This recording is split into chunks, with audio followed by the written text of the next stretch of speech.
সম্মানিত প্রধান অতিথি, লালপুর বাগাতিপাড়ার গণমানুষের নেতা, আগামী দিনের সংসদ সদস্য জনাব মোহাম্মদ আবুল কালাম আজাদ, উপস্থিত আছেন অন্যান্য নেতৃবৃন্দ, আমার সামনে উপস্থিত সম্মানিত কর্মী ভাইরা, আমি আবারও সালাম দিচ্ছি। আসসালামু আলাইকুম ওয়া রাহমাতুল্লাহ। আপনারা ভালো আছেন? আমরা একটা সন্ত্রাস মুক্ত বাংলাদেশ পেয়েছি, ঠিক কিনা? আমরা একটা খুনি হাসিনা মুক্ত বাংলাদেশ পেয়েছি। আমরা ফার্স্ট লেডি হিটলার যে মানুষের রক্ত পিপাসু জনকে সরাতে পেরেছি, ঠিক কিনা?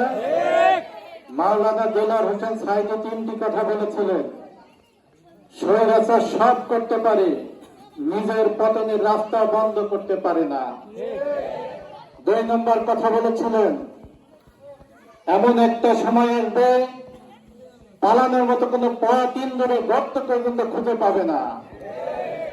3 নম্বর কথা বলেছিলেন, আস্তে করে দল দিব মামার বাড়ি দিল্লি গিয়ে পড়বে। 3টা কথার মিল আছে কিনা? খুনি শেখ হাসিনা স্বৈরাচারী আজ কোথায়? পতন হয়েছে, পালানোর রাস্তা আছে। উনি তো তা পালাই গেছে, তার কর্মী বাহিনী পড়েছে বিপদে, তাই না? আজ কে কোথায় পালাবে কারো কোনো খোঁজ পাওয়া যাচ্ছে না।